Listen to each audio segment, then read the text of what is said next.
Ертеде Ерназар бай мен кемпірінің 8 бірдей ұлы жоғалып шаңырағы қаңырап бос қалған екен. Қартайған шақтарында Құдай оларға перзент береді. Бесікте жатқан сәби ерекше нұр шашып туылады. Бұл бала сағат сайын өседі. Көзді ашып жұмғанша алып күші иесіне нағыз батырға айналады. Есімі Ер Төстік қойылады. Ол ағаларын іздеу үшін ұзақ жолға шығуға бел буады. Сапарға шықпас бұрын Төстік өзіне серік іздеп, мыңғырған жылқының ішінен таңдау жасауға кіріседі. Оның көзіне түскені ешкім елемейтін, жүні түскен, арық әрі қотыр, кішкентай бір тай болады. Сонда тайға тіл бітіп, мені ал, Төстік. Мен сенің адал серігімін деп адамша сөйлейді. Тай сілкініп қалғанда түсіндегі қотыры түсіп, алтын жалы күнге шағылысқан қанатты тұлпарға айналады. Бұл жүйрік шалқұйрық еді.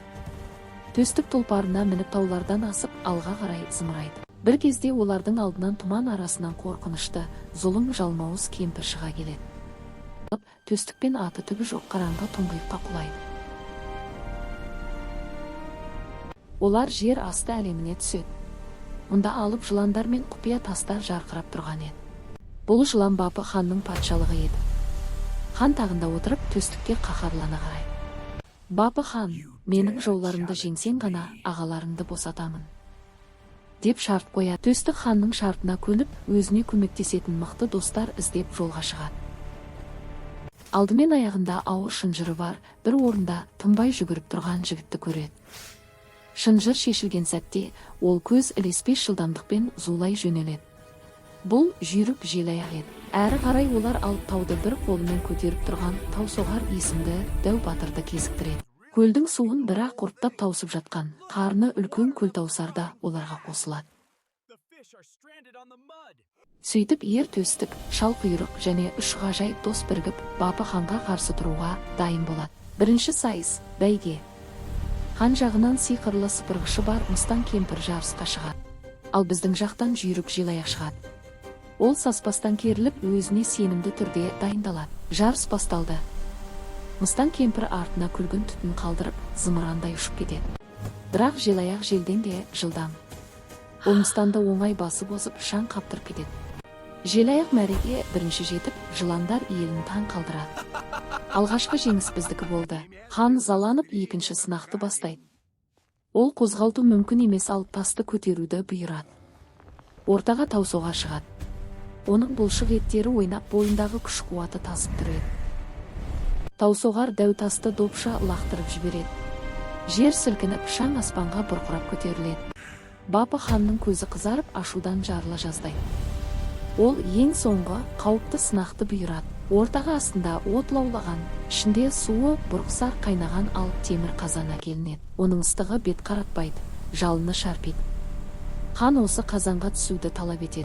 Сол кезде Көлтаусар алға шығып, аузындағы бүкіл көлдің суын отқа қарай бүркіп жібереді. От лезде сөніп, қазан мұз болып қатып қалады. Айналаны қою бу мен суық тұмшалайды. Амалсыз қалған Бапы хан жеңілгенін мойындап, басын төмен салады. Жыландар үнсіз қалады. Төстік зынданның есігін бұзып ашып, сағынған 8 ағасын құшақтап, аман есен қауышады. Сол зынданда отырған сұлу кенжекейді көріп, Төстік оған алғаш көргеннен ғашық болады. Бірақ қауіп әлі сейілген жоқ. Хан әскері қуа бастайды, бәрі тездетіп шығу жолына жүгіреді.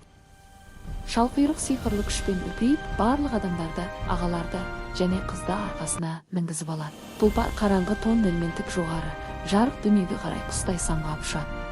Артынан алып айдаһарға ұқсас қара құс қуып жетеді. Ол өте қауіпті әрі жылдам еді. Ер Төстік алмас қылышын суырып, қара құсқа қарсы соққы жасайды. Ауада шайқас басталады. Қара құс жеңіліп тұңғиыққа құлайды. Батырлар жарық дүниеге, күн сәулесіне аман шығады. Соңынан ерген жалмауыз кемпір де жартастан құлап, зұлымдық мәңгілікке жойылады.